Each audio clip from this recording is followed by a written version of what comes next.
Hi. So, as a writer, if I want to get published or digitized, if I want to see my work in black and white, I better pray that the hue of my skin and the nation of my heritage are unseen. Here is a list taken from the New York Times in 2015. They list all the fiction titles that were blockbuster successes in that year. Here's yet another list. This one's taken from Barnes & Noble's selection of 2016's top sellers in the first half of 2016. Again, this list shows all the blockbuster fiction titles of the year. The message that these lists send to me is that the stories of Black, ethnic minority, and African writers don't exist, and more importantly, they don't matter.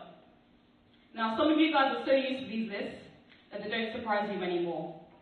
But from my perspective, they constantly reinforce the message that the stories and the narratives of Black, ethnic minority, and African writers do not exist. Narratives are powerful in framing how we see ourselves and how we see the world around us. And thus far, the narratives that have been formed around Africa have been largely shaped by outsiders foreign to the continent. In addition, when you look for a fiction title, particularly related to Africa or African literature, the covers tend to be strangely similar. They tend to feature an acacia tree standing in a sunset somewhere in an African savannah, even if the content of the novel bears no relation to the cover. I noticed this particularly about 4 years ago. I used to work as a journalist, and I covered Africa, Asia, and the Middle East, and I was constantly traveling. Anyone that knows me knows that I'm a bookworm. I'm constantly reading something.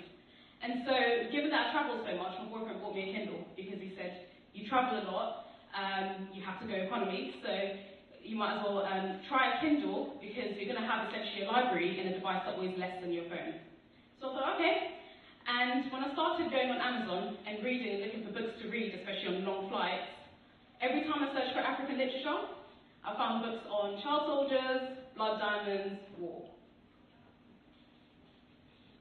What it means to be African and the narratives around Africa are still so easily associated with negatives. What the continent really is, and the stories that the people on the continent are capable of telling are so few because few storytellers are able to share their stories. What we asked ourselves was, why are so many African writers underrepresented?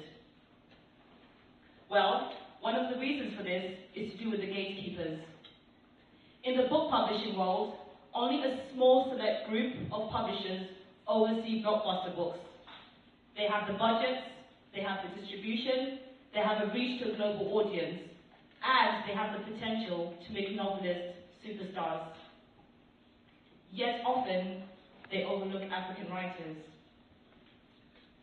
It's interesting to note from a report by Spread the Word, a UK-based charity organisation, that while white writers are 64% more likely to have an agent and a publisher for their first novel, the same is only true for 36% of Black and ethnic minority writers.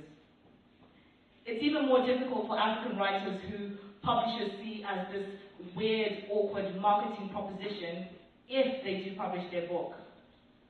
Child soldiers, blood diamonds, from Africa, very, very sexy. Sci-fi, thrillers, romance, awkward.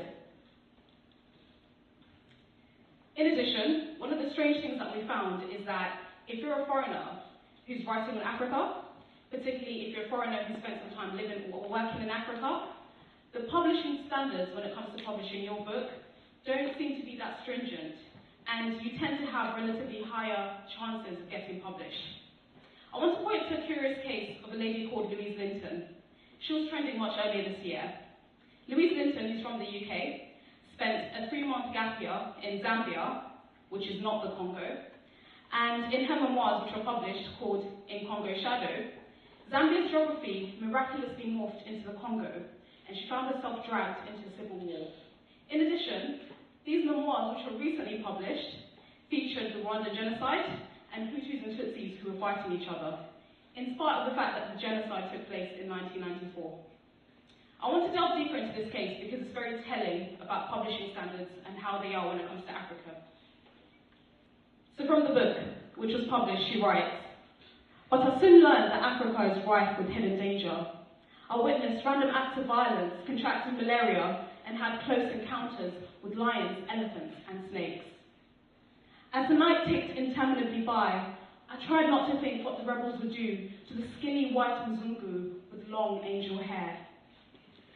I was still struggling with the loss of my mother and found special comfort in my bond with Zimba, a 6-year-old orphan girl with HIV who called me Ruiz."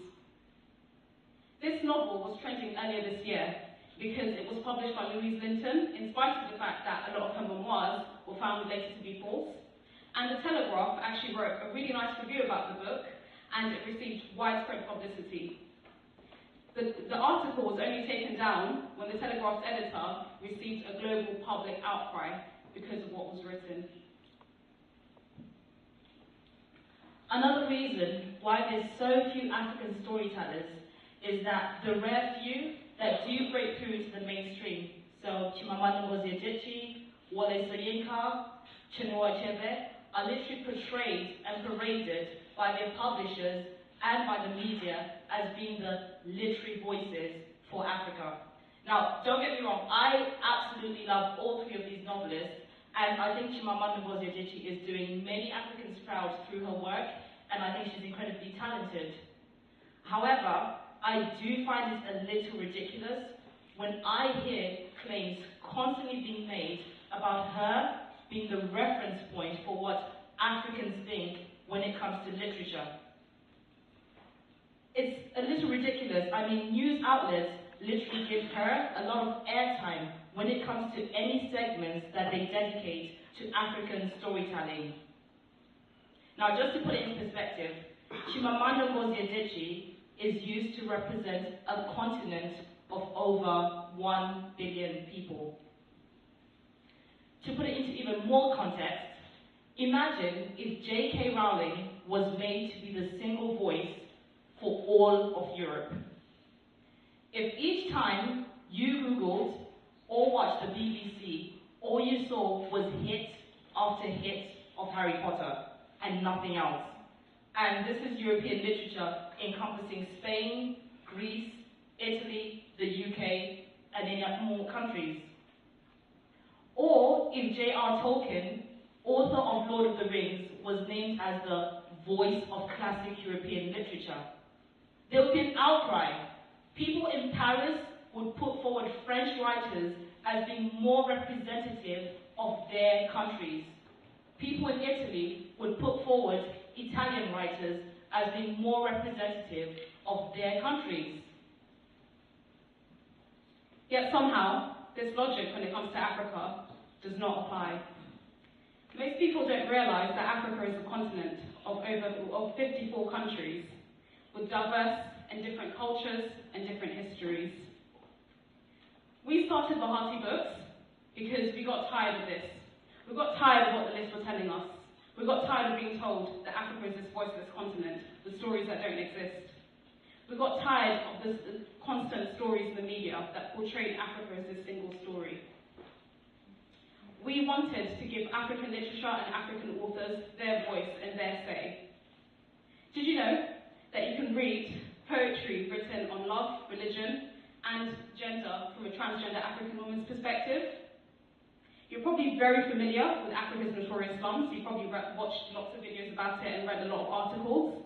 But did you know that you can read sci-fi and thriller novels based in the backdrop of slums, with good guys who kill the corrupt bad guys and rescue other good guys based in the slums? Did you know that you can also read African fantasy stories which feature witches, wizards, sorceresses based in African literature? In fact, African traditional folklore is very infused with traditional stories and spirituality. For example, there's a story which is very famous and passed down by word of mouth in Ghanaian folklore about Anansi. Anansi is a spider who's very crafty, and he tries to empower himself by taking all of the wisdom of the world and making himself more powerful. This story, which is rooted in Ghanaian folklore, is interesting because it bears very similar stories and very similar lessons to what we learn in Greek mythology and what Greek mythology teaches us about human limitations and respecting the gods. Anansi is a crafty spider who wants to know all the sources of the stories from the gods, and this story in particular highlights the avarices of greed in human nature. It's stories like these which are rooted in traditional African folklore which have shaped African literature as it is today, and there's a plethora of stories which we at Bahati Books believe are worth hearing.